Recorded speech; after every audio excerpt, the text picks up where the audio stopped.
Dear students, I'm Krishnamurthy VS. In the previous videos, I spoke about the nature of middle adulthood in terms of its nature, characteristics, and also the health concerns and the sexual changes in men and women during middle adulthood. So continuation of that, here we need to understand some important aspects of middle adulthood. So that is what occupational stress, burnout, and unemployment during middle adulthood. So this is the session number 28, which is the continuation of the previous sessions. So here let's understand what does that mean by occupational stress, burnout, and unemployment during middle adulthood. So this topic is covered in two videos. So this is the first video. Half of these topics are covered here. Remaining will be covered in the next session, that is 29th session. So let's understand. So as you all know that work is very important during middle adulthood, even in the young adulthood also. But here people need to adapt and manage their work in the way they can handle it very effectively. So as you all know that this age group people are peak in their career life, or it is known as, this age is known as evaluation and also achievement stage related to the work.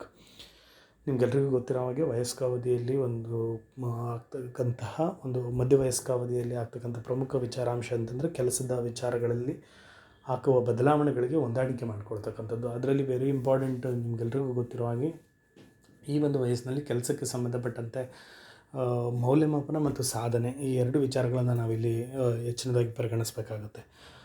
ಕಳೆದ ವಿಡಿಯೋಗಳಲ್ಲಿ ಲಕ್ಷಣಗಳಲ್ಲಿ ನಾನು ಹೇಳಿರೋ ರೀತಿಯಲ್ಲಿ ಈ ಒಂದು ಅವಧಿಯಲ್ಲಿ ಈ ವಯಸ್ಸಿನ ಜನರು ಸಾಮಾನ್ಯವಾಗಿ ಅವರ ಔದ್ಯೋಗಿಕ ಕ್ಷೇತ್ರದಲ್ಲಿ ಉನ್ನತ ಮಟ್ಟವನ್ನು ತಲುಪ್ತಾರೆ. ಉನ್ನತ ಮಟ್ಟವನ್ನು ತಲುಪ್ತು ಅಂದರೆ ಅದು ಸುಲಭವಲ್ಲ. ಅವರ ಹಿಂದಿನ ಅನುಭವ, ಅವರ ಒಂದು ಕಾಂಟ್ರಿಬ್ಯೂಷನ್ನು, ಕಮಿಟ್ಮೆಂಟು, ಇನ್ವಾಲ್ವ್ಮೆಂಟು, ಇದೆಲ್ಲದರ ಫಲವಾಗಿ ಇಲ್ಲಿ ಒಂದಿಷ್ಟು ಅವರ ಒಂದು ಜೀವಿತಾವಧಿಯ ಯಾವ ಹಂತಕ್ಕೆ ಹೋಲಿಕೆ, ಬೇರೆಲ್ಲ ಹಂತಕ್ಕೆ ಹೋಲಿಕೆ ಮಾಡಿದರೆ ಈ ಹಂತದಲ್ಲಿ ಒಂದು ಔದ್ಯೋಗಿಕ ಕ್ಷೇತ್ರದಲ್ಲಿ ಒಂದು ಉತ್ತಮ ಸ್ಥಾನದಲ್ಲಿ ಇರ್ತಾರೆ.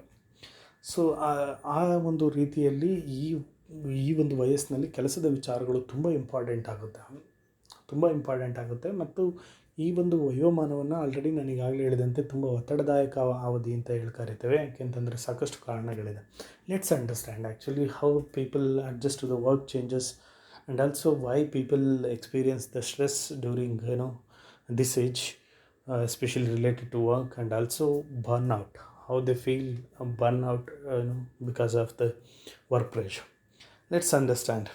So ಮಿಡಲ್ ಅಡಲ್ಟ್ಹುಡ್ಡಲ್ಲಿ ಯೂಶ್ವಲಿ ನಾವು ಪಾರ್ಟ್ ಟೈಮ್ ಇರ್ಬೋದು, ಫುಲ್ ಟೈಮ್ ಇರ್ಬೋದು, ಒಂದಲ್ಲ ಒಂದು ರೀತಿಯಲ್ಲಿ ಎಲ್ಲರೂ ಕೂಡ ಎಸ್ಪೆಷಲಿ ಈವನ್ ನಾವು men and women all are working, ಎಲ್ಲರೂ ಒಂದಲ್ಲ ಒಂದು ರೀತಿಯಲ್ಲಿ ಕೆಲಸ ಮಾಡ್ತಾ ಇರ್ತಾರೆ. So whatever it may be, but the work is an important component of this age people. Okay, so as they continue working during this period, they reach the peak position and earnings in their career. ಅವರ ಒಂದು ಉದ್ಯೋಗದಲ್ಲಿ ಹಿಂದೆ ಮಾಡಿದಂಥ ಕೆಲಸ, ಅನುಭವ, involvement, ಕಮಿಟ್ಮೆಂಟ್ನ ಫಲವಾಗಿ ಈ ಏಜಲ್ಲಿ ಒಂದು ಒಳ್ಳೆಯ ಸ್ಥಾನ, ಪ್ರಮೋಷನ್ಸ್ ಮುಖಾಂತರ ಇರ್ಬೋದು, ಆಮೇಲೆ ಸ್ಯಾಲ್ರಿ ಚೆನ್ನಾಗಿ ಸಿಗೋವಂಥದ್ದು, ಲೈಕ್ ಅರ್ನಿಂಗ್ಸು, ಇದೆಲ್ಲನೂ ಉನ್ನತ ಮಟ್ಟದಲ್ಲಿರುತ್ತೆ, ಉತ್ತಮವಾಗಿರುತ್ತೆ ಇಲ್ಲಿ. So and also this age is known as evaluation age and also achievement age. ಸಾಮಾನ್ಯವಾಗಿ ಈ ವಯಸ್ಸಿನಲ್ಲಿ ಅವರು ತಮ್ಮ ಕೆಲಸದ ವಿಚಾರಗಳಿಗೆ ನಾನು ಎಷ್ಟು ಕಾಂಟ್ರಿಬ್ಯೂಟ್ ಮಾಡ್ತಾ ಇದ್ದೀನಿ, ನನಗೇನು ಪ್ರತಿಯಾಗಿ ಸಿಗ್ತಾ ಇದೆ, ನನ್ನ ಇನ್ವಾಲ್ವ್ಮೆಂಟ್ ಏನು, ಅದಕ್ಕೆ ತಕ್ಕದಾಗಿ ರಿಟರ್ನ್ ಸಿಗ್ತಾ ಇದೆಯಾ ಅನ್ನೋ ರೀತಿಯಲ್ಲಿ, ಎಲ್ಲ ರೀತಿಯಲ್ಲೂ ಕೂಡ ಇವ್ರೇನು ಮಾಡ್ತಾರೆ ಅಂತಂದರೆ ತಮ್ಮ ಕೆಲಸದ ವಿಚಾರಗಳನ್ನು ಮೌಲ್ಯಮಾಪನ ಮಾಡ್ಕೊಳ್ತಕ್ಕಂಥದ್ದು, ಮಾಪನ ಮಾಡ್ಕೊಳ್ತಕ್ಕಂಥದ್ದು ಮತ್ತು ರಿಫ್ಲೆಕ್ಟ್ ಮಾಡ್ಕೊಳ್ತಕ್ಕಂಥದ್ದು, ಅದನ್ನು ಅವರು ಬಿಂಬವಾಗಿ ಅಂದರೆ ಅದನ್ನು ಪರಾಮರ್ಶಿಸಿ ನೋಡ್ತಕ್ಕಂಥ ಒಂದು ನೇಚರ್ನ ನಾವಿಲ್ಲಿ ಕಾಣ್ಬೋದಾಗಿದೆ. ಈ ವಯೋಮಾನದವರು ಕೆಲಸದ ವಿಚಾರದಲ್ಲಿ ತಮ್ಮನ್ನು ತಾವು ಕಂಡುಕೊಳ್ಳುವ ರೀತಿ ಇದೆಯಲ್ವ, ಅದು ತುಂಬ ಇಂಪಾರ್ಟೆಂಟ್ ಆಗುತ್ತೆ ಈ ವಯಸ್ಸಿನಲ್ಲಿ, ಮಧ್ಯವಯಸ್ಕ ಅವಧಿನಲ್ಲಿ. ಕೆಲಸದ ಸ್ಥಿತಿಯಲ್ಲಿ ಅವರು ಉತ್ತಮ ಸ್ಥಾನವನ್ನು ಅಥವಾ ಉತ್ತಮ ಅರ್ನಿಂಗ್ಸ್ನ ಹೊಂದೋದು ಎಷ್ಟು ಇಲ್ಲಿ ಏನು ಸಹಜ ಮತ್ತು ಇಂಪಾರ್ಟೆಂಟು, ಏನು ಪ್ರಮುಖವಾದ ವಿಚಾರನು. ಆದರೆ ಔದ್ಯೋಗಿಕ ಕ್ಷೇತ್ರದಲ್ಲಿ ಅವರ ಕೆಲಸದಲ್ಲಿ ಅವರು ಅನುಭವಿಸ್ತಕ್ಕಂತಹ ಅವರು ಅಥವಾ ಅವರು ಎದುರಿಸ್ತಕ್ಕಂಥ ಸವಾಲುಗಳು ಮತ್ತು ಒತ್ತಡಗಳನ್ನು ನಾವು ಅರ್ಥ ಮಾಡ್ಕೊಳ್ಬೇಕಿದೆ. Usually, middle-aged people experience or face several problems during, work. ಮಧ್ಯವಯಸ್ಕ ಅವಧಿಯ ಕೆಲಸಗಾರರು ಸಾಮಾನ್ಯವಾಗಿ ಹಲವು ಸವಾಲುಗಳನ್ನು ಎದುರಿಸಬೇಕಾಗಿ ಬರುತ್ತೆ. ಯಾಕೆಂತಂದರೆ ಬದಲಾಗುವ ಪರಿಸ್ಥಿತಿ, ಬದಲಾಗ್ತಿರ್ತಕ್ಕಂಥ ತಂತ್ರಜ್ಞಾನ, the globalisation of work. Because of this globalisation the nature work has been changed A lot. ಈ ಜಾಗತೀಕರಣದ ಫಲವಾಗಿ ಕೆಲಸದ ಸ್ವರೂಪಗಳೇ ಬದಲಾಗಿದ್ದಾವೆ. ಅಂಥದ್ರಲ್ಲಿ ಇವರು ಏನು ಈ ಹಿಂದಿನಿಂದ ಅನುಭವದ ಆಧಾರಿತವಾಗಿ ಕೆಲಸ ಮಾಡ್ತಾ ಬಂದಿರ್ತಾರೋ, ಇವರ ಕೆಲಸದಲ್ಲಿ ಒಂದಿಷ್ಟು ಮಾರ್ಪಾಡುಗಳಾಗುತ್ತೆ. ಇವರು ಸಾಮಾನ್ಯವಾಗಿ especially in this 21st century the drastic changes are taking place. ತುಂಬ ರೀತಿಯ ಬದಲಾವಣೆಗಳಾಗ್ತಾಯಿದೆ. ನೆನ್ನೆ ಇದ್ದ ಕೆಲಸಗಳು ಇವತ್ತಿಲ್ಲ, ನೆನ್ನೆ ಎಷ್ಟು ಕೆಲವು ಕೆಲಸಗಳು ಇಂಪಾರ್ಟೆಂಟ್ ಆಗಿದ್ದು ಇವತ್ತು ಇಂಪಾರ್ಟೆಂಟ್ ಅಲ್ಲ ಅನ್ನೋ ರೀತಿಯಲ್ಲಿ ಸಾಕಷ್ಟು ಬದಲಾವಣೆಗಳಾಗ್ತದೆ. ಅಂಥದ್ರಲ್ಲಿ ಇವರು ಏನು ತಮ್ಮ ಅನುಭವದ ಮುಖಾಂತರವಾಗಿ ಒಂದು ಕೆಲಸದಲ್ಲಿ ತಮ್ಮನ್ನು ತಾವು ತೊಡಗಿಸ್ಕೊಂಡು ಬಂದಿರ್ತಾರೋ, ಈ ವಯೋಮಾನಕ್ಕೆ ಬರೋದ್ರೊಳಗಡೆ ಒಂದಿಷ್ಟು ಬದಲಾವಣೆಗಳು ತುಂಬ ತ್ವರಿತಗತಿಯ ಬದಲಾವಣೆಗಳಾಗುತ್ತೆ. And also these people are tend to compete with the younger generation. ಈಗ ಯಂಗರ್ ಜನ್ರೇಷನ್ ಏನು ಎಂಟ್ರಿ ಆಗ್ತಾರೋ ಅವರು ಒಂದಿಷ್ಟು ಕಾಂಪಿಟೆಂಟ್ ಆಗಿರ್ತಾರೆ. ಆಮೇಲೆ they are adapted to the change. ಬದಲಾವಣೆಯೊಂದಿಗೆ ಅವರು ಕೆಲಸಕ್ಕೆ ಸೇರಿಕೊಂಡಿರ್ತಾರೆ. ಸೊ ಯೂಶ್ವಲಿ ಏನಾಗುತ್ತೆ ಅಂತಂದರೆ ಈ ವಯಸ್ಸಿನ ಜನರು ಅವರದೇ ಆದಂಥ ಒಂದು ರೀತಿಯಲ್ಲಿ ಕೆಲಸದವನ್ನು ಮಾಡ್ಕೊಂಡು ಬಂದಿರ್ತಾರಲ್ವ, ಅವರು ಈ ಬದಲಾದ ಪರಿಸ್ಥಿತಿಯಲ್ಲಿ ಹೊಂದಾಣಿಕೆ ಮಾಡಿಕೊಳ್ಳುವಲ್ಲಿ ಸಾಕಷ್ಟು ಸವಾಲುಗಳನ್ನು ಎದುರಿಸ್ತಾರೆ. ಅದಕ್ಕಾಗಿ ಕೆಲವೊಂದು ಕಂಪನೀಸ್ ಏನು ಮಾಡ್ತವೆ ಅಂತಂದರೆ, ಇವರು ವಯಸ್ಸಾಗ್ತಾ ಹೋದಾಗೆ ಇವರ ಒಂದು ಅಗತ್ಯತೆಯ ಅಥವಾ ಇವರ ಒಂದು ಪ್ರಸ್ತುತತೆಯ ಒಂದು ಮಟ್ಟವನ್ನು ಕಡೆಗಣಿಸಿ ನೋಡಲಾಗುತ್ತೆ. ಅದಕ್ಕಾಗಿ ಕೆಲವು ಕಂಪನೀಸ್ ಏನು ಮಾಡ್ತವೆ ಅಂತಂದರೆ, ಇವರ ಅರೌಂಡ್ 50s ಅಥವಾ 45-50s ಇವರಿಗೆ ರಿಟೈರ್ಮೆಂಟ್ ಆಪ್ಷನ್ಸ್ನ ಕೊಟ್ಬಿಡ್ತಾರೆ. ವಾಲಂಟ್ರಿ ರಿಟೈರ್ಮೆಂಟ್ ಆಪ್ಷನ್ಸನ್ನು ಕೊಟ್ಬಿಡ್ತಾರೆ. Early retirement and pensions, health care ಇದೆಲ್ಲ ಅವ್ರಿಗೆ ಒಂದಿಷ್ಟು ಆಮಿಷಗಳನ್ನು ಕೊಟ್ಟು ಕೆಲಸದಿಂದ ಹೊರಗುಳಿಯುವಂತೆ ನೋಡ್ಕೊಳ್ಳುವ ರೀತಿಯಲ್ಲಿ ಕೂಡ ಇವರು ಕೆಲವು ಕಂಪ್ನೀಸು ಮಾಡ್ತಾರೆ. ಏಕೆಂತಂದರೆ ಕಂಪ್ನೀಸ್ಗೆ ಏನಾಗುತ್ತೆ ಅಂತಂದರೆ, because of the globalisation, because of the change, they think about restructuring, downsizing and outsourcing jobs. ಕೆಲಸಕ್ಕೆಲ್ಲ ನಿಮ್ಗೆ ಗೊತ್ತಿದೆ, ಔಟ್ಸೋರ್ಸ್ ಕೊಡ್ತಾರೆ ಎಲ್ಲ ಕೆಲಸಗಳನ್ನು. ಕಡಿಮೆ ಇನ್ವೆಸ್ಟ್ಮೆಂಟಲ್ಲಿ ಹೆಚ್ಚು ಕೆಲಸಗಳನ್ನು ತೆಗಿತಕ್ಕಂಥದ್ದು, ಮತ್ತು ಈ ಎಂಪ್ಲಾಯೀಸ್ನ ಮ್ಯಾನೇಜ್ ಮಾಡುವಂಥ ರಿಸ್ಕ್ನ ಇವರು ತೆಗೆದುಕೊಳ್ಳೋದಿಲ್ಲ. ಹಾಗಾಗಿ ಇವ್ರು ಏನು ಮಾಡ್ತಾರೆ ಅಂತಂದರೆ, ಔಟ್ಸೋರ್ಸ್ನ ಕೊಟ್ಟು ಕೆಲಸಗಾರನ ಒಳಪಡಿಸ್ಕೊಳ್ತಾರೆ. ಹಾಗಾಗಿ ಈಗ ಆಲ್ರೆಡಿ ಕೆಲಸ ಮಾಡ್ತಿರ್ತಕ್ಕಂಥ ಜನರನ್ನು ಇವರು ಏನು ಮಾಡ್ತಾರೆ ಅಂತಂದರೆ, ಸಾಮಾನ್ಯವಾಗಿ ಸ್ವಲ್ಪ ಕಡೆಗಣಿಸಿ ಅವ್ರುಗಳನ್ನು ಕೆಲಸದಿಂದ ಹೊರಗುಳಿಯುವಂತೆ ನೋಡ್ಕೊಳ್ಳುವಂತೆ ಮಾಡ್ತಕ್ಕಂತಹ ಕೆಲಸಗಳು ಜಾಸ್ತಿ ಇದೆ. ಯೂಶ್ವಲಿ ಏನಾಗುತ್ತೆ ಅಂತಂದರೆ, ಸಮ್ಟೈಮ್ಸ್ 50s ಅಥವಾ 45 ಇಯರ್ಸ್ ಅಥವಾ 40 ಇಯರ್ಸಲ್ಲಿ ಕೆಲವೊಂದು ಕಂಪ್ನೀಸ್ ಏನು ಮಾಡ್ತವೆ ಅಂತಂದರೆ, ಅವ್ರಿಗೊಂದು ಲಮ್ಸಮ್ ಪೆನ್ಷನ್ನು ಅಥವಾ ಅವರಿಗೆ ಸೆಟ್ಲ್ಮೆಂಟ್ ಕೊಟ್ಬಿಟ್ಟು ಅವ್ರನ್ನ ವಾಲಂಟ್ರಿ ರಿಟೈರ್ಮೆಂಟ್ ತಗೊಳ್ಳೋ ರೀತಿಯಲ್ಲಿ ಆಮಿಷಗಳನ್ನು ಒಡ್ಡಿ ಕೆಲಸದಿಂದ ಹೊರಗುಳಿಯುವಂತೆ ಮಾಡ್ತಕ್ಕಂಥ ಸಾಧ್ಯತೆಗಳು ಕೂಡ ಇದೆ. ಬಿಕಾಸ್ ಆಫ್ ಅವರ ಒಂದು ಕೆಲಸ ಮಾಡುವ ಪರಿ ಮತ್ತು ಅವ್ರು ಕಲಿತಕ್ಕಂತಹ ಒಂದು ವಿಧಾನ ಮತ್ತು ಕಲಿತಕ್ಕಂಥ ವೇಗ ಇದೆಲ್ಲನೂ ಒಂದಿಷ್ಟು ಇಲ್ಲಿ ಕಡಿಮೆ ಆಗಿರುತ್ತೆ. ಯಾಕೆಂತಂದರೆ ಅವ್ರಿಗೆ ವಯಸ್ಸಾಗ್ತಾ ಬಂದಾಗೆ ಅವರು ಬದಲಾವಣೆಗಳಿಗೆ ಒಗ್ಕೊಳ್ತಕ್ಕಂಥ ಒಂದು ಪರಿ ಏನಿದೆ ಅದು ಸ್ವಲ್ಪ ಡಿಸ್ಟರ್ಬ್ ಆಗುತ್ತೆ, ನಿಧಾನ ಆಗುತ್ತೆ. ಈ ಯಂಗರ್ ಜನ್ರೇಷನ್ಗೆ ಕಂಪೇರ್ ಮಾಡಿದ್ರೆ ಇವರುಗಳ ಒಂದು ಬದಲಾವಣೆಗಳಿಗೆ ತಮ್ಮನ್ನು ತಾವು ತೆರೆದುಕೊಳ್ತಕ್ಕಂಥದ್ದು, ಅಡಾಪ್ಟ್ ಆಗ್ತಕ್ಕಂಥದ್ದು ಇದೊಂದು ಸ್ವಲ್ಪ ಕಡಿಮೆ ಆಗೋದ್ರಿಂದ ಕಂಪನೀಸು ಅವ್ರನ್ನ ಒಂದು ಲಾಸ್ ಅಂತ ಹೇಳ್ಬಿಟ್ಟು ಟ್ರೀಟ್ ಮಾಡ್ತಾರೆ. ಬಟ್ ಅವರ ಎಕ್ಸ್ಪೀರಿಯನ್ಸ್ ಏನಿದೆ ಅದನ್ನು ಸರಿಯಾದ ರೀತಿಯಲ್ಲಿ ಬಳಕೆ ಮಾಡಿಕೊಳ್ಳುವ ನಿಟ್ಟಿನಲ್ಲಿ ಕಂಪನೀಸ್ ಯೋಚನೆ ಮಾಡಿದ್ದೆ ಆದಲ್ಲಿ, ಅಥವಾ ಅವರುಗಳಿಗೆ ಕಲೀಲಿಕ್ಕೆ ಉತ್ತಮ ಅವಕಾಶಗಳು, ಉತ್ತಮ ತರಬೇತಿಗಳನ್ನು ಕೊಡೋದ್ರ ಮುಖಾಂತರವಾಗಿ ಅವರುಗಳನ್ನು ಉತ್ತಮ ಕೆಲಸಗಾರರನ್ನಾಗಿ ಕಂಪ್ನಿಗಳಲ್ಲೇ ಮುಂದುವರಿಸಲಿಕ್ಕೆ ಪ್ರಯತ್ನ ಪಡ್ಬೋದಾಗಿದೆ. And also companies should think about their well being too. ಇಷ್ಟು ವರ್ಷ ಕೆಲಸ ಮಾಡಿರ್ತಾರೆ, ಈಗ ಜಾಗತೀಕರಣದಲ್ಲಿ ಆಗಿರ್ತಕ್ಕಂಥ ಬದಲಾವಣೆಗಳ ಫಲವಾಗಿ ಅವರನ್ನು ಕೆಲಸದಿಂದ ಹೊರಗುಳಿಯುವಂತೆ ಮಾಡಿಬಿಟ್ರೆ ಅವರ ಒಂದು ಯೋಗಕ್ಷೇಮ ಇಲ್ಲಿ ಏನಾಗುತ್ತೆ, ತುಂಬ ಅಫೆಕ್ಟ್ ಆಗುತ್ತೆ. And also when they compete with the younger generation because of the decline in their capacities and all, it's very discomfort, very difficult them to compete with the younger generation. That need to be understood. ಅದನ್ನು ಅರ್ಥ ಮಾಡ್ಕೊಳ್ಬೇಕಾಗಿದೆ ನಾವು. ಯುವ ಜನತೆಯೊಂದಿಗೆ ಇವರು compete ಮಾಡೋದು ವಯೋಸಹಜವಾಗಿ ಆಗ್ತಿರ್ತಕ್ಕಂಥ ಕ್ಷೀಣತೆಯ ಒಂದು ನೆಲೆಗಟ್ಟಿನಲ್ಲಿ ಅಷ್ಟು ಸುಲಭ ಅಲ್ಲ. ಆ ಒಂದು ನೇಚರ್ನ ನಾವು ಅರ್ಥ ಮಾಡ್ಕೊಳ್ಬೇಕಾಗಿದೆ. ಸೊ ಕಂಪ್ನೀಸ್ ಏನು ಮಾಡ್ತೇವೆ ಅಂದರೆ, ಅವರು just think about the profit. ಅವ್ರಿಗೆ ಬರ್ತಕ್ಕಂಥ ಲಾಭವನ್ನು ಅವರು ನೋಡ್ತಾರೆ.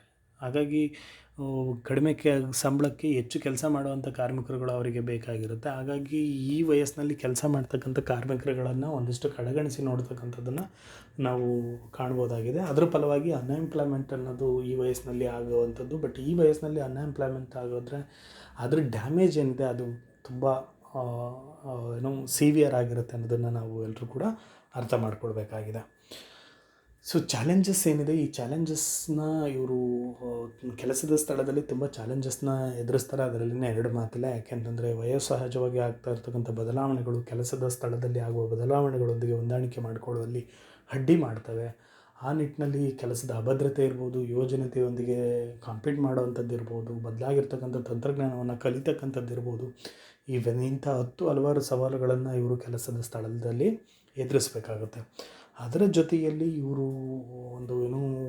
ಇವೆಲ್ಲದರ ಒಟ್ಟಿಗೆ ಇವರು ಒತ್ತಡವನ್ನು ಅನುಭವಿಸ್ತಾರೆ. ಅತಿ ಹೆಚ್ಚು ಒತ್ತಡವನ್ನು ಕೆಲಸದ ಸ್ಥಳದಲ್ಲಿ ಅನುಭವಿಸ್ತಾರೆ. So as your all know that stress is it is a state of mind. It is not there in the body, it's not there somewhere in the body. So it is a state of mind. ನಮ್ಮ ಮನಸ್ಸಿನ ಒಂದು ಸ್ಥಿತಿ. ಒತ್ತಡ ಅಂತಕ್ಕಂಥದ್ದು ನಮ್ಮ ಮನಸ್ಸಿನ ಸ್ಥಿತಿ. ಈ ಒತ್ತಡದಾಯಕ ಬದುಕು ಹಲವಾರು ಅನಾರೋಗ್ಯ ಸಮಸ್ಯೆಗಳನ್ನು ಉಂಟು ಮಾಡುತ್ತೆ, ಹಲವಾರು ಇತರೆ ಸಮಸ್ಯೆಗಳನ್ನು ಉಂಟು ಮಾಡುತ್ತೆ ಅಂತಕ್ಕಂಥದ್ದನ್ನು ನಾವಿಲ್ಲಿ ಅರ್ಥ ಮಾಡ್ಕೊಳ್ಬೇಕಾಗಿದೆ. Stress is nothing but it is a pattern of physiological, emotional, cognitive and behavioural reactions to some extremely taxing aspects of work content, work organization and work environment ಅಂತ ಹೇಳ್ತೀವಿ. Usually when the people involve in unfavorable working environment, usually they feel that the demands of the environment is more than the resources they have. Usually that condition, that sense, that perception leads to have that the stress. Usually ಕೆಲಸದ ಸ್ಥಳದಲ್ಲಿ ಕಾರ್ಮಿಕರು ತಮ್ಮ ಏನು ಇರ್ತಕ್ಕಂತಹ ಸಂಪನ್ಮೂಲಗಳೇನಿದೆ, ವೈಯಕ್ತಿಕವಾಗಿ ತಾವು ಹೊಂದಿರತಕ್ಕಂಥ ಸಂಪನ್ಮೂಲಗಳಿಂದ ಕೆಲಸದ ವಾತಾವರಣ ಹೆಚ್ಚಿನದನ್ನು ಡಿಮ್ಯಾಂಡ್ ಮಾಡ್ತಿದೆ ಅನ್ನೋದನ್ನು ಅವರು ಅರಿವನ್ನು ಮೂಡಿಸ್ಕೊಂಡಾಗ ಅಥವಾ ಆ ಪ್ರತ್ಯಕ್ಷಾನುಭವವನ್ನು ಹೊಂದಿದಾಗ ಯೂಶ್ವಲಿ ಅದಕ್ಕೆ ತೋರ್ತಕ್ಕಂಥ ಒಂದು ಶಾರೀರಿಕ, ಮಾನಸಿಕ, ಸಂವೇಗಾತ್ಮಕ ಮತ್ತು ವರ್ತನಾ ವಿಚಾರಗಳೇನಿದೆ, ವರ್ತನಾ ಪ್ರತಿಕ್ರಿಯೆಗಳೇನಿದೆ ಅದನ್ನು ನಾವಿಲ್ಲಿ ಒತ್ತಡ ಅಂತ ಕರಿತೀವಿ.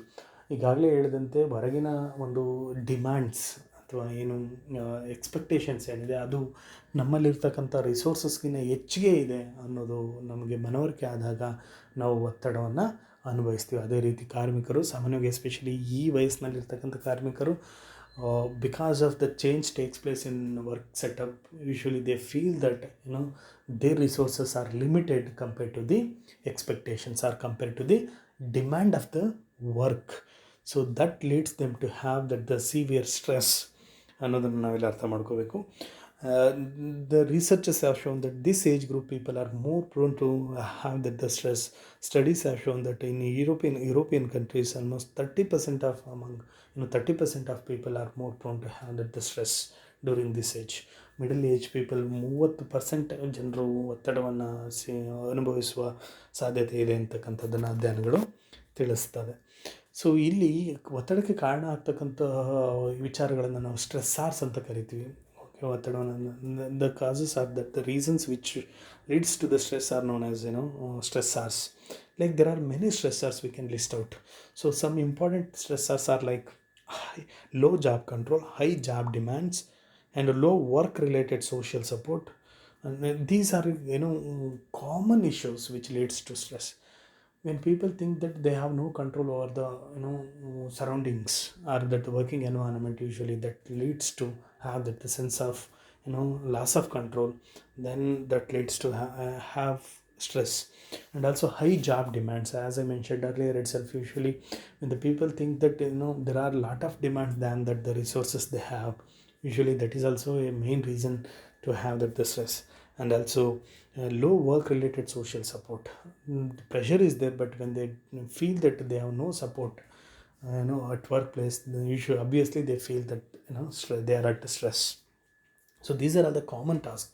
There are many other reasons along with them, like for example, role conflicts it would be, or that their personality itself would become the cause. Like that, there are so many issues are there. Then if the people experience this kind of stress for longer period, prolonged stress experiences, they know that will lead to burnout experience. ಈ ಒತ್ತಡ ಅಂತಕ್ಕಂಥದ್ದನ್ನ ಒಂದು ಏನೋ ದೀರ್ಘಕಾಲದವರೆಗೆ ನಿರಂತರವಾಗಿ ಅನುಭವಿಸಿದ್ರೆ ಅದೇನಾಗುತ್ತೆ ಅಂತಂದರೆ ಸಾಮಾನ್ಯವಾಗಿ ವ್ಯಕ್ತಿಗಳಲ್ಲಿ ಬರ್ನೌಟ್ ಆಗಿ ಕಾಣಿಸ್ಕೊಳ್ಳುತ್ತೆ. Okay, this is the extension level of stress is known as burnout. So burnout ಅಂತಕ್ಕಂಥದ್ದು usually, especially the people who are in service oriented jobs, they are more prone to have this burnout. Usually ಈ ಸೇವಾ ವಲಯಗಳಲ್ಲಿ ಕೆಲಸ ಮಾಡ್ತಾರಲ್ಲ, ಸೇವಾ ವಲಯ ಅಂತಂದರೆ especially the people who work with the interaction of other people, ಬೇರೆ ಜನರ ಒಡನಾಟದಲ್ಲಿ ಕೆಲಸ ಮಾಡ್ತಕ್ಕಂಥ ಕಾರ್ಮಿಕರೇನಿದ್ದಾರೆ, ಉದ್ಯೋಗಿಗಳೇನಿದ್ದಾರೆ, ಅವರು ಇದನ್ನು ಅನುಭವಿಸುವ ಸಾಧ್ಯತೆ ಹೆಚ್ಚು ಅನ್ನೋದನ್ನು ಅಧ್ಯಯನಗಳು ಹೇಳುತ್ತೆ. ಈ ಬರ್ನೌಟ್ ಅಂತಂದರೆ ಏನು, ಇದು ಆಲ್ ಆಫ್ ಸಡನ್ ಕಾಣಿಸ್ಕೊಳ್ಳೋದಂಥದ್ದಲ್ಲ. ನಿರಂತರವಾಗಿ ಒತ್ತಡವನ್ನು ಒಂದು ಕಾಲದವರೆಗೆ ಅನುಭವಿಸ್ತಾ ಬಂದ ಹಾಗೆ ಅದೇನಾಗುತ್ತೆ ಅಂತಂದರೆ ಬರ್ನೌಟ್ ಆಗುತ್ತೆ. ಸೊ ಈ ಬರ್ನೌಟ್ ಅನ್ನೋದು 3 ಅಂಶಗಳನ್ನು ಒಳಗೊಂಡಿದೆ. ಒಂದು ಎಮೋಷನಲ್ ಎಕ್ಸಾಷನ್, ಎರಡನೇದಾಗಿ ಸಿನಿಸಿಸಮ್ and diminished professional efficiency, personal accomplishment ಅಂತ ಕರಿತೀವಿ. ಸೊ ಈ 3 ವಿಚಾರಗಳು ಈ ಬರ್ನೌಟ್ಗೆ ಕಾರಣ ಆಗುತ್ತೆ. ಒಂದು ಇದೇನು ಅನ್ನೋದನ್ನು ನಾನು ಹೇಳ್ತೀನಿ. Emotional exhaustion, cynicism and diminished professional efficacy, ಈ 3 ಕಾಂಬಿನೇಷನ್ಸ್ ಏನಿದೆ, ಇದು ಈ prolonged stress and dysfunctional ways of coping ಏನಿದೆ, ದಟ್ ಲೀಡ್ಸ್ ಟು ಬರ್ನೌಟ್. ಇದು ಬರ್ನೌಟ್ ಅಂತಕ್ಕಂಥದ್ದು ವೈಯಕ್ತಿಕ ಮಟ್ಟದಲ್ಲಿ ಮತ್ತು ಸಂಘಟನಾ ಮಟ್ಟದಲ್ಲಿ ತನ್ನದೇ ಆದಂಥ ಒಂದು ರಿಲೆವೆನ್ಸ್ನ ಪ್ರಾಮುಖ್ಯತೆಯನ್ನು ಹೊಂದಿದೆ. ಸೊ ಇದು ಕೇವಲ ವ್ಯಕ್ತಿಯ ಶಾರೀರಿಕ ಮತ್ತು ಮಾನಸಿಕ ಆರೋಗ್ಯದೊಂದಿಗೆ ಅಷ್ಟೇ ಸಂಬಂಧವನ್ನು ಹೊಂದಿರತಕ್ಕಂಥದ್ದಲ್ಲ. ಸಂಘಟನೆಯ ಒಂದು ವಾತಾವರಣ ಏನಿದೆ, ಸಂಘಟನೆಯ ಒಂದು ಕಾರ್ಯಕ್ಷಮತೆ ಏನಿದೆ, ಇದರೊಂದಿಗೂ ಕೂಡ ಅದು ಪ್ರಭಾವವನ್ನು ಹೊಂದಿದೆ. ಅಂದರೆ ಈ ವ್ಯಕ್ತಿ ಈ ಬರ್ನೌಟ್ನ ಹೆಚ್ಚಿಗೆ ಅನುಭವಿಸ್ತಾ ಹೋದಾಗೆ ಆತನ ಒಂದು ಶಾರೀರಿಕ ಮತ್ತು ಮಾನಸಿಕ ಆರೋಗ್ಯ ಕುಗ್ಗುತ್ತೆ. ಅದರ ಫಲವಾಗಿ ಕೆಲಸದ ವಾತಾವರಣದಲ್ಲಿ ಸಾಮಾನ್ಯವಾಗಿ ಕಾರ್ಮಿಕರ ಕೆಲಸದ ದಕ್ಷತೆ ಕುಗ್ಗತಕ್ಕಂಥದ್ದು, ಕೆಲಸದ ಸ್ಥಳದಲ್ಲಿ ಕಾನ್ಫ್ಲಿಕ್ಟ್ಸ್ ಹೆಚ್ಚಿಗೆ ಆಗ್ತಕ್ಕಂಥದ್ದು. ಸೊ ಈ ರೀತಿಯ ಸಾಕಷ್ಟು ವ್ಯತಿರಿಕ್ತ ಪರಿಣಾಮಗಳನ್ನು ನಾವು ಕಾಣ್ಬೋದಾಗಿದೆ. Usually burnout is commonly use to describe chronic work stress, but it can be applied to life generally. ಇದು ಕೇವಲ ಕೆಲಸದ ಒಂದು ವಿಚಾರ ಅಂತಲೇ ಅಲ್ಲ. So it is extended to other aspects of life. ಇದು ಕೇವಲ ಕೆಲಸದಿಂದಲೇ ಉಂಟಾಗುತ್ತೆ ಅನ್ನೋದಲ್ಲ. ಈಗ ಮನೆಯಲ್ಲೂ ಕೂಡ ಅವರು ದೀರ್ಘಕಾಲದವರೆಗೆ ಒತ್ತಡವನ್ನು ಅನುಭವಿಸ್ತಾ ಇದ್ದರೆ they may feel that burnout. So it affects relationships. ಸಾಮಾನ್ಯವಾಗಿ ಸಂಬಂಧಗಳಲ್ಲೂ ಕೂಡ ನಾವು ಬರ್ನೌಟ್ನ ಕಾಣ್ಬೋದಾಗಿದೆ. ಜೀವನದ ವಿವಿಧ ಕ್ಷೇತ್ರಗಳಲ್ಲಿ, ಕೆಲಸವನ್ನು ಹೊರತುಪಡಿಸಿಯೂ ಕೂಡ ವಿವಿಧ ಕ್ಷೇತ್ರಗಳಲ್ಲಿಯೂ ಕೂಡ ಈ ಬರ್ನೌಟ್ನ ನಾವು ಕಾಣ್ಬೋದಾಗಿದೆ. ಸೊ ಈ ಬರ್ನೌಟ್ನಲ್ಲಿ ನಾನು ಈಗಾಗಲೇ ಹೇಳಿದಂತೆ 3 ವಿಚಾರಾಂಶಗಳನ್ನು ನಾವು ಅರ್ಥ ಮಾಡ್ಕೊಳ್ಬೇಕಾಗಿದೆ. ಎಸ್ಪೆಷಲಿ ಈ ಮಿಡ್ ಲೈಫ್ ಪೀಪಲ್, ಈ ಮಧ್ಯ ವಯಸ್ಸಿನ ಜನರು ಈ ಬರ್ನೌಟ್ ಸಿಂಪ್ಟಮ್ಸ್ನ ಅಥವಾ ಬರ್ನೌಟ್ ಸಿಂಡ್ರೋಮ್ನ ಅನುಭವಿಸುವ ಸಾಧ್ಯತೆ ಜಾಸ್ತಿ ಇದೆ. ಬರ್ನೌಟ್ಸ್ ICD-10 ಪ್ರಕಾರವಾಗಿ ಬರ್ನೌಟ್ನ ಒಂದು ಕಾಯಿಲೆ ಅಂತ ಹೇಳ್ಬಿಟ್ಟು ಗುರುತಿಸಲಾಗಿದೆ. ಸೊ ಇದರ 3 ವಿಚಾರಾಂಶಗಳು ಯಾವುದಾದ್ರು ಅಂತಂದರೆ, ಮೊದಲನೇದಾಗಿ ಎಮೋಷನಲ್ ಎಕ್ಸಾಷನ್. ಸಾಮಾನ್ಯವಾಗಿ ಕಾರ್ಮಿಕರು ನಿರಂತರವಾಗಿ ಅನುಭವಿಸಿದ ಒತ್ತಡದ ಫಲವಾಗಿ they feel that they R exhausted.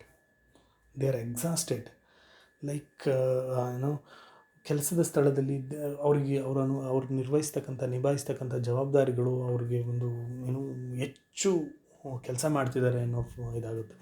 ಸಾಮಾನ್ಯವಾಗಿ ಈ ವಯಸ್ಸಿನವರು ಯಾಕೆ ಇದನ್ನು ಹೆಚ್ಚು ಅನುಭವಿಸ್ತಾರೆ ಅಂತಂದರೆ, ಅವರು ಕೆಲಸದ ಸ್ಥಳದಲ್ಲಿ ಅತಿ ಹೆಚ್ಚು ಜವಾಬ್ದಾರಿಗಳನ್ನು ನಿಭಾಯಿಸೋದು, ಅದ್ರ ಜೊತೆಯಲ್ಲಿ ಮನೆಯಲ್ಲೂ ಕೂಡ ಮಕ್ಕಳು, ಪೋಷಕರು ಮತ್ತು ಮನೆಯ ಬೇರೆಯವ್ರನ್ನೆಲ್ಲರನ್ನೂ ಕೂಡ ನಿಭಾಯಿಸ್ತಕ್ಕಂಥ ಜವಾಬ್ದಾರಿಯನ್ನು ಅವರು ಹೊಂದಿರ್ತಾರೆ. ಸೊ ಇದೆಲ್ಲದರಿಂದಾಗಿ ಏನಾಗುತ್ತೆ ಅಂತಂದರೆ they feel that they R exhausted. ತುಂಬ ಅವರು ಆಯಾಸ ಆಗಿದೆ, ತುಂಬ ಕೆಲಸ ಮಾಡ್ತಿದ್ದೀವಿ ಅಂತ ಭಾವಿಸ್ತಾರೆ ಅವರು. The relentless demands and worries coming from all angles along with the sameness of their days and little time for fun gets to people. ಸಾಮಾನ್ಯವಾಗಿ ನಿಮಗೆಲ್ರಿಗೂ ಗೊತ್ತಿದೆ, ಈ ಲಕ್ಷಣಗಳನ್ನು ಅಧ್ಯಯನ ಮಾಡುವಾಗಲೂ ಕೂಡ ಅರ್ಥ ಮಾಡ್ಕೊಂಡಿರ್ತೀರ. ಈ ವಯಸ್ಸಿನವರು ಸಹ ಅವರು ಎಲ್ಲ ಸುತ್ತಮುತ್ತ ಇರ್ತಕ್ಕಂಥ ಎಲ್ಲ ವಿಚಾರಗಳಲ್ಲೂ ಕೂಡ ಒಂದಿಷ್ಟು ಉನ್ನತ ಮಟ್ಟದ ಜವಾಬ್ದಾರಿಗಳನ್ನು ಅವರು ಎದುರಿಸ್ತಾ ಇರ್ತಾರೆ ಅಥವಾ ನಿಭಾಯಿಸ್ತಾ ಇರ್ತಾರೆ. ಇದ್ರ ಫಲವಾಗಿ ಏನಾಗುತ್ತೆ ಅಂತಂದರೆ, most of the time they spend in handling responsibilities, managing the responsibilities. That makes them to have less time for their fun. ಸಾಮಾನ್ಯವಾಗಿ ಅವರ ಒಂದು ವಿರಾಮ ಅಥವಾ ವಿಶ್ರಾಂತಿ, ಅವರ ಒಂದು ಮನೋರಂಜನೆಗೆ ಸಮಯವನ್ನು ಅವರು ಕೊಡೋದಿಲ್ಲ, ಕಡಿಮೆ ಕೊಡ್ತಾರೆ. ಆ್ಯಂಡ್ ಆಲ್ಸೋ ಜನರ ಒಡನಾಟ ಏನಾಗಿರುತ್ತೆ ಅಂತಂದರೆ, ಅದು ವ್ಯಾವಹಾರಿಕವಾಗಿ ಇರುತ್ತೆ ಹೊರತಾಗಿ ಮನೋರಂಜನೆಯ ರೂಪದಲ್ಲಿ ಅಥವಾ ಉತ್ತಮ ಸಂಬಂಧದ ರೂಪದಲ್ಲಿ ಇಲ್ಲಿ ಇಲ್ದಲೇ ಇರ್ತಕ್ಕಂಥದ್ದು ಈ ಒಂದು ಎಮೋಷನಲ್ ಎಕ್ಸಾಷನ್ನ ಹೊಂದಲಿಕ್ಕೆ ಕಾರಣ ಆಗ್ತಕ್ಕಂಥ ಮತ್ತೊಂದು ವಿಚಾರ. They will often report erratic sleep, problems with concentration and decision making, feeling flat, more anxious and last. ಸಾಮಾನ್ಯವಾಗಿ ಈ ಜನರು ಒಂದಿಷ್ಟು ದಿ ಥಿಂಕ್ ದಟ್ ಎಲ್ಲ ಕೆಲಸನೂ ನಾನೇ ಮಾಡಬೇಕು, ಬೇರೆಯವ್ರು ಯಾರೂ ಏನೂ ಮಾಡ್ತಾಯಿಲ್ಲ. Sometimes they feel that they face problems in concentration. ಒಂದು ವಿಚಾರದ ಮೇಲೆ ಕಾನ್ಸಂಟ್ರೇಟ್ ಮಾಡೋಕ್ಕಲ್ಲ. Very often they experience headaches and decision making problems ಕೂಡ ಅವರು ಫೇಸ್ ಮಾಡ್ತಾರೆ. ಒಂದು ತೀರ್ಮಾನ ಸರಿಯಾಗಿ ತೆಗೆದುಕೊಳ್ಳೋಕ್ಕಾಗೋದಿಲ್ಲ. And also sometimes they are more anxious and sometimes they feel that they are lost. ಕೆಲವೊಮ್ಮೆ ಅವ್ರು ನಾನು ಕಳೆದೋಗ್ಬಿಟ್ಟಿದ್ದೀನಿ ಇನ್ನೂ ಅಷ್ಟರ ಮಟ್ಟಿಗೆ ಅವರು ಎಕ್ಸಾಸ್ಟ್ ಆಗ್ತಾರೆ. ವಿಚ್ ಮೀನ್ಸ್ ಲೈಕ್ ಅವ್ರನ್ನ ಕೇಳಿ ನೋಡಿ, ಅವ್ರು ಮಾತಾಡೋ ಶೈಲಿನಲ್ಲೇ ಗೊತ್ತಾಗುತ್ತೆ. ಲೈಕ್ ತುಂಬ ಸ್ಟ್ರೆಸ್ಸು, ಲೈಕ್ ತುಂಬ ಆಯಾಸ, ಆಗಾಗ ಸುಸ್ತು ಅಂತಿರ್ತಾರೆ, ತುಂಬ ಪೇಯ್ನು, ತುಂಬ ಮಸಲ್ ಪೇಯ್ನ್ಸು ಮತ್ತು ಹೆಡ್ಏಕ್ಸು ಇದೆಲ್ಲ ಆಗಾಗ ಅವರು ಹೇಳ್ತಾ ಇರ್ತಾರೆ. ಮತ್ತು ಹೇಳ್ತಿರ್ತಾರೆ, ಎಲ್ಲ ನಾನೇ ಮಾಡ್ತೀನಿ, ಇದೆಲ್ಲ ನಾನೇ ನಿಭಾಯಿಸ್ತೀನಿ, ಇದೆಲ್ಲ ನಾನೇ ಎಷ್ಟೊಂದೆಲ್ಲ ಕೆಲಸ ಮಾಡ್ತಿದ್ದೀನಿ, ಬೇರೆಯವ್ರು ಯಾರೂ ಸಪೋರ್ಟ್ ಮಾಡ್ತಾಯಿಲ್ಲ ಅನ್ನೋ ರೀತಿಯಲ್ಲಿ ಅವ್ರ ಮಾತಿನಲ್ಲಿ ವ್ಯಕ್ತ ಆಗ್ತಾ ಇರುತ್ತೆ. That shows they are exhausted. ಅಂದರೆ ಅತಿ ಹೆಚ್ಚು ಒಂದು ಅವರು ಎಕ್ಸಾಸ್ಟ್ ಅಂತಂದರೆ ಖಾಲಿ ಆಗಿದ್ದಾರೆ ಅಂತ. ಅಂದರೆ ಅವ್ರ ಎನರ್ಜಿ ಏನಾಗಿದೆ. ಸ್ಟ್ರೆಸ್ಸಲ್ಲಿ ಸಾಮಾನ್ಯವಾಗಿ ಏನಾಗುತ್ತೆ, ಒಂದು ಹಂತದಲ್ಲಿ ಸ್ಟ್ರೆಸ್ ಅನುಭವಿಸ್ತಾರೆ, ಮತ್ತೆ ಏನಾಗುತ್ತೆ ಅವರು ಅದನ್ನು ಕಡಿಮೆಗೊಳಿಸ್ಕೊಳ್ತಾರೆ, ಮತ್ತೆ ಎನರ್ಜಿ ರೀಫಿಲ್ ಆಗುತ್ತೆ. ಮತ್ತೆ ಅವರೆಲ್ಲೋ ಒಂದು ಕಡೆ ಸ್ಟ್ರೆಸ್ ಅನುಭವಿಸಿದ್ರೆ ಮತ್ತೆ again they will come to the normal life, again they will get that refilling like that. ಇಲ್ಲಿ ಏನಾಗುತ್ತೆ ಅಂತಂದರೆ ಆ ರೀಫಿಲ್ಲಿಂಗ್ ಆಗ್ತಾ ಇರಲ್ಲ, continuously they experience the stress. ಆ ರೀಫಿಲ್ಲಿಂಗ್ ಆಗ್ತಲೇ ಇಲ್ಲದೆ ಇರೋದ್ರಿಂದ ಏನಾಗುತ್ತೆ ಅಂತಂದರೆ, ಅವರು ಸಾಮಾನ್ಯವಾಗಿ ನಿರಂತರವಾಗಿ ಸ್ಟ್ರೆಸ್ನ ಅನುಭವಿಸ್ತಾ ಬರ್ತಿರ್ತಾರೆ. ಹಾಗಾಗಿ ಈ ಎಕ್ಸಾಷನ್ ಅನ್ನೋದು ಅವರಿಗೆ ಕಾಡ್ತಾ ಹೋಗುತ್ತೆ. ಸೊ ಆ್ಯಂಡ್ ಆಲ್ಸೋ ಅದಷ್ಟೇ ಅಲ್ಲ, ನಾನು ಈಗಾಗಲೇ ಹೇಳಿದಂತೆ ಈ ಎಕ್ಸಾಷನ್ನ ಸಿಮ್ಟಮ್ಸ್ ಏನಂದರೆ, ಆಗಾಗ ಅವರು ಮಸಲ್ ಪೇಯ್ನ್ಸು, ಹೆಡ್ಏಕ್ಸು, ತುಂಬ ಆಯಾಸ, ಸುಸ್ತು, ಇದನ್ನು ಆಗಾಗ ಅವರು ಹೇಳ್ಕೊತಾ ಇರ್ತಾರೆ. And also they feel that they are getting older, but the reason is different. Usually ಅವರು ಏನು ಕಂಟಿನ್ಯೂಸ್ ಆಗಿ ಸ್ಟ್ರೆಸ್ನ ಅನುಭವಿಸ್ತಾ ಬಂದಿರ್ತಾರೆ, ಅದರ ಫಲವಾಗಿ ಕೂಡ ಈ ಸಿಮ್ಟಮ್ಸ್ ಏನಾಗುತ್ತೆ ಅವರಲ್ಲಿ ಆಗಾಗ ಕಂಡು ಬರ್ತಕ್ಕಂಥದ್ದು. These are the symptoms they experienced because of the over stress. ಇದ್ರ ಜೊತೆಲಿ ಎರಡನೇದಾಗಿ feeling cynical about work and relationships. Usually ಇದೇನಾಗುತ್ತೆ ಅಂತಂದರೆ, ಎಕ್ಸಾಷನ್ ಜೊತೆಯಲ್ಲಿ another important thing which is associated with the burnout feeling is this particular condition makes them to think, or condition make them to see issues in different way, different in their perspective. ಈಗ ವಿಚಾರಗಳು ಹೇಗಿದೆಯೋ ಹಾಗೆ ನೋಡೋದಕ್ಕೆ ಬದಲಾಗಿ ಏನು ಮಾಡ್ತಾರೆ ಅಂತಂದರೆ, because of this condition they start seeing the things however they want.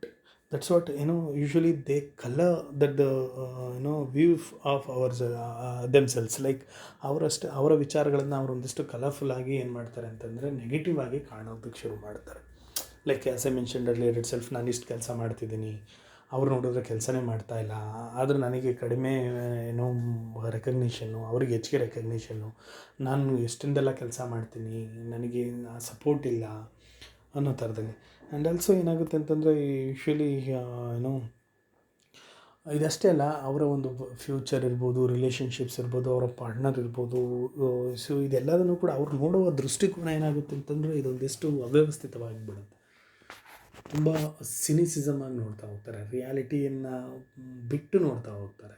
Like ಬೇರೆಯವರೆಲ್ಲ ಇರಿಟೇಟ್ ಮಾಡ್ತಿದ್ದಾರೆ, ಸಪೋರ್ಟ್ ಮಾಡ್ತಿಲ್ಲ ಅನ್ನೋ ಥರದಲ್ಲೆಲ್ಲನೂ ಕೂಡ ಅವರು ನೋಡ್ತಾ ಹೋಗ್ತಾರೆ. ಸೊ ಇದು ಸಾಮಾನ್ಯವಾಗಿ ಅವರು ಒಂದು ಸಾರಿ ಈ ರೀತಿ ತಮ್ಮನ್ನು ತಾವು ಏನೋ ತುಂಬ ತುಂಬ ಕೆಲಸ ಮಾಡ್ತಿರ್ತಕ್ಕಂಥ, ತುಂಬ ಸ್ಟ್ರೆಸ್ ಫೀಲ್ ಮಾಡ್ತಿರ್ತಕ್ಕಂಥ, ತುಂಬ ಏನು like they think that they are too low, too down ಏನು ಅನ್ನೋ ಥರದಲ್ಲಿ ಯೋಚನೆ ಮಾಡೋದ್ರಿಂದ ಸಾಮಾನ್ಯವಾಗಿ ಅವರ ಆಲೋಚನೆಗಳು ಅದರ ಸುತ್ತಮುತ್ತಲೇ ಕೇಂದ್ರೀಕೃತವಾಗಿರುತ್ತೆ. So because of that they won't think anything else. ಅವ್ರು ಬೇರೆ ವಿಚಾರಗಳ ಬಗ್ಗೆ ಯೋಚನೆ ಮಾಡೋದೇ ಇಲ್ಲ. ಬಹುತೇಕ ಅವರು ನೆಗೆಟಿವ್ ಸೈಡ್ನೇ ನೋಡ್ತಾ ಹೋಗ್ತಾರೆ. ಸೊ ಈ ಸಿನಿಸಿಸಮ್ ಅಂತಂದರೆ ಏನು ಹೇಳ್ತೀವಿ, ಈ ವಾಸ್ತವಿಕತೆಯಲ್ಲಿ ವಿಚಾರಗಳು ಹೇಗಿದೆಯೋ ಹಾಗೆ ನೋಡ್ದಾನೆ ತಮ್ಮ ಒಂದು ಒತ್ತಡದ ಪ್ರಭಾವದಿಂದಾಗಿ ತಮ್ಮ ವಿಚಾರಗಳನ್ನು ನಕಾರಾತ್ಮಕವಾಗಿ ಬಿಂಬಿಸ್ಕೊಳ್ತಾ ಹೋಗ್ತಾರೆ ಅವರು. ಸೊ ಇದ್ರ ಫಲವಾಗಿ ಏನಾಗುತ್ತೆ ಅಂತಂದರೆ ಈ ಬರ್ನೌಟ್ ಇದೇನಾಗುತ್ತೆ ಅಂದರೆ ಇನ್ನೂ ಜಾಸ್ತಿ ಆಗ್ತಾ ಹೋಗುತ್ತೆ. And also these people are very less ಟಾಲರೆಂಟ್ಸ್.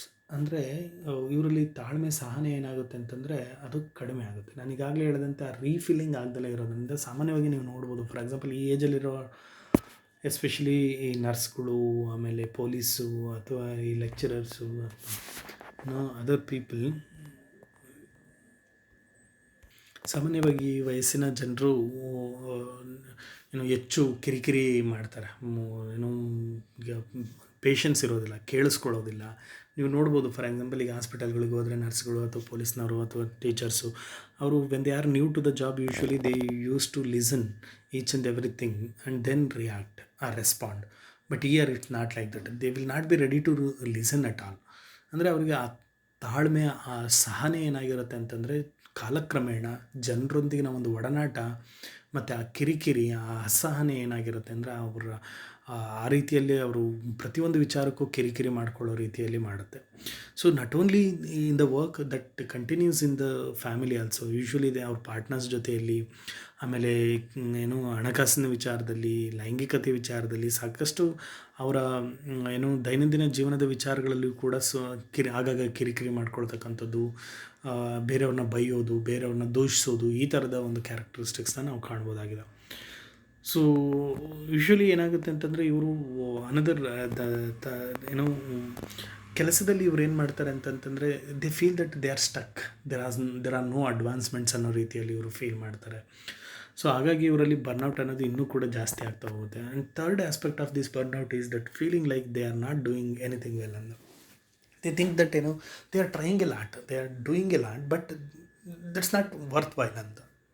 ತುಂಬ ಕಷ್ಟಪಡ್ತಿದ್ದಾರೆ, ತುಂಬ ಕೆಲಸ ಮಾಡ್ತಿದ್ದಾರೆ, ಆದರೆ ಅದರಿಂದ ಏನು ಪ್ರಯೋಜನ ಆಗ್ತಿಲ್ಲ. Like so they think that they are not reaching their goals or what they have decided.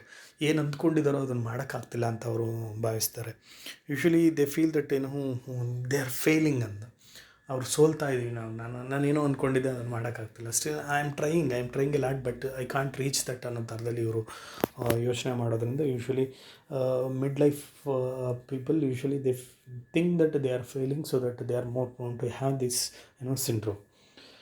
And also they think that they felt that the things which they are doing is very simple, very overlighted, but here that's not like that. ಅಂದ್ಕೊಂಡಿರ್ತಾರೆ ಅದು ಸುಲಭವಾಗಿ ಆಗುತ್ತೆ, ಸುಲಭವಾಗಿ ಮಾಡ್ಬೋದು ಅಂದ್ಕೊಂಡಿರ್ತಾರೆ. But ಇಲ್ಲಿ ಮಾಡೋಕ್ಕೆ ಹೋದಾಗ ಅದು ತುಂಬ ಕಷ್ಟ ಆಗ್ತಿದೆ ಅಂತ ಭಾವಿಸ್ತಾರೆ. So somewhere they question their potentialities, their personal accomplishments. ನಾನೇ ಸರಿಯಾಗಿ ಮಾಡ್ತಾ ಇಲ್ವಾ, ಅಥವಾ ನನ್ನಲ್ಲಿರುವ ಒಂದು ವಿದ್ವತ್ತು ಅಥವಾ ಸಾಮರ್ಥ್ಯ ಅಥವಾ ಕೌಶಲ್ಯ ಸರಿ ಇಲ್ವಾ ಅನ್ನೋದ್ರ ಬಗ್ಗೆ ಪ್ರಶ್ನೆ ಮಾಡ್ಕೊಳ್ತಾ ಹೋಗ್ತಾರೆ. Because of that sometimes they feel that guilt, ಪಾಪ ಪ್ರಜ್ಞೆಯನ್ನು ಕೂಡ ಅವರು ಅನುಭವಿಸ್ತಾರೆ. And also they feel that low energy in doing task. ಅದು ಕೂಡ ತುಂಬ ಇಂಪಾರ್ಟೆಂಟ್ ಆಗುತ್ತೆ ಇಲ್ಲಿ. ಸೊ ಯೂಶ್ವಲಿ ಈ ರೀತಿ ಅವರು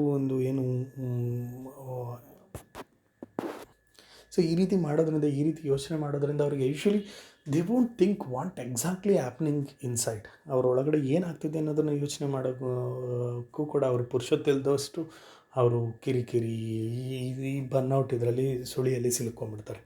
because of that they think that they don't have time to think about the future ಅಥವಾ their goals, they have no time for to think about what they are all doing and about the future and all. So this sort of tendency that makes them to have that the burnout sense. So ನಿಮಗೆ ಈಗ ಗೊತ್ತಾಗಿರ್ಬೋದು, ಒತ್ತಡ ಅನ್ನೋದು ಯಾವ ರೀತಿ ಎಲ್ಲ ನಮ್ಮ ಒಂದು ಒತ್ತಡ ಅಂದರೆ ಕೇವಲ ನಾವು ಬರೀ ಒತ್ತಡವನ್ನು ಅನುಭವಿಸಿ ಬಿಡ್ತಕ್ಕಂಥದ್ದಲ್ಲ.